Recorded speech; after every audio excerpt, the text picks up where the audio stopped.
Vincent Collet, donc tu as sélectionné pour le tournoi de qualification olympique, alors que tu fais partie des joueurs retenus aux États-Unis pour signer leur contrat. Donc ça, tu ne peux pas faire autrement, tu ne peux pas être là au début.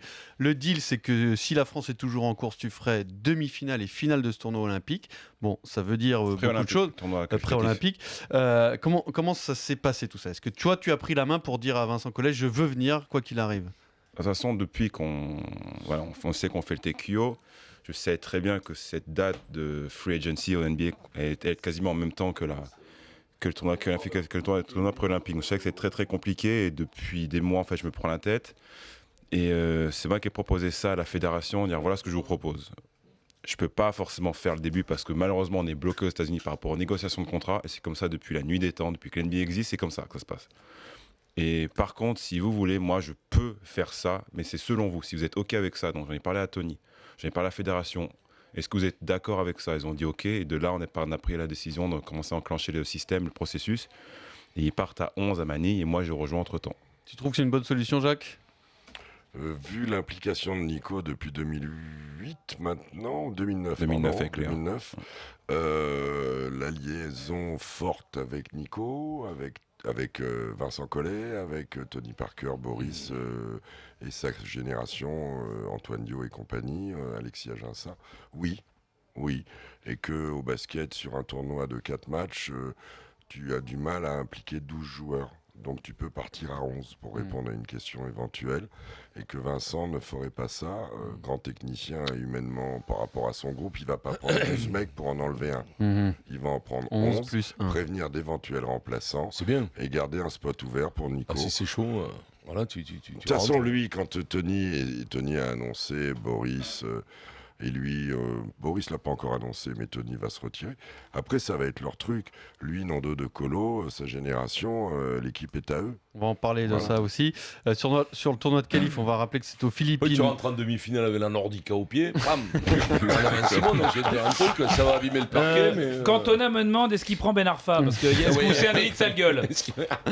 Je vous rappelle Dans les 11. le système, c'est 6 équipes, il faut gagner le tournoi pour être qualifié. La France est en poule avec la Nouvelle-Zélande et les Philippines. Il faut terminer à l'une des 2 premières places. Et ensuite, il y a demi-finale et finale. Turquie, Sénégal et Canada sont les 3 autres équipes. Les Philippines, c'est épais quand même. Non, alors moi, je vais le dire, c'est ce qui m'enquiquine dans le truc de Nico. C'est le seul truc. Pour moi, le match le plus dur, ça va être celui-là. Les Philippines. Demande-lui. D'abord, les Philippines font partie des 5 pays au monde où le basket est numéro 1. Déjà, il n'y a pas KO. Il t'en met une à chaque fois. Dès que tu lui prends la balle, il t'en met une droite. Et tu vas avoir je pensais que les mecs plus de 20 000 sur personnes, plus de 20 000 personnes dans la salle. C'est le sport numéro 1. Ils disent 50. Ouais, ils disent ce qu'ils veulent. De toute façon, 50 il va falloir. Ils shootent à 3 points dans tous les sens. C'est un basket spécial. C'est vraiment un basket que je connais pas du tout. C'est le match piège par excellence. C'est le match piège par excellence. Alors, vu ta situation particulière en équipe de France, quelle est ta position sur Rudy Gobert, seul absent du TQO qui n'avait pas l'obligation de faire l'impasse et qui a préféré en fait faire plaisir à sa franchise? Est-ce qu'il faudra le prendre à Rio si l'équipe de France est qualifiée ou est-ce tant pis pour lui? J'aurais fait pareil que lui. Parce que physiquement, il n'est pas du tout remis. Je l'ai vu, je le côtoie, je lui parle beaucoup, il n'est pas remis. Et 2, il faut le prendre pour les joueurs. Pour toi, il n'y a pas d'équivoque. Se passer peut-être un des 3 meilleurs pivots défensifs au monde, si tu veux offrir une dernière chance de médaille à Tony Parker et Boris Dio, par respect pour eux, je le prends. Ouais. Alors, on en parlait un petit peu quand Yann Maimi est venu et il nous disait que tout est possible dans la mesure où c'est entendu avec l'équipe de France et aussi avec le reste du groupe. C'est comme ça que tu vois les choses aussi. Il faut que ça soit une entente avec l'ensemble du groupe, y compris ceux qui éventuellement finalement pourraient être pénalisés par ça. Je pense qu'on va mettre les choses au clair. Il faut mettre les choses au clair d'entrée. Et Rudy Gobert et les autres, je pense, on parle de Yann, justement Yann Maimi, Evan Fournier et Rudy Gobert, les 3 dont on parle beaucoup par rapport à ça, sont des mecs qui n'ont jamais manqué l'équipe de France de leur plein gré.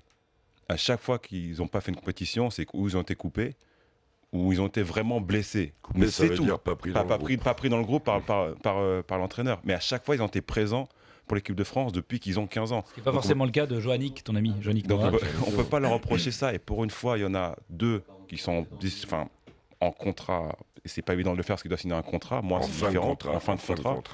Et Rudy Gobert qui a un genou comme ça, qui a une cheville comme ça et qui a un club qui met la pression parce que c'est un club qui n'a pas atteint les objectifs de leur saison parce que Rudy Gobert est blessé. D'accord.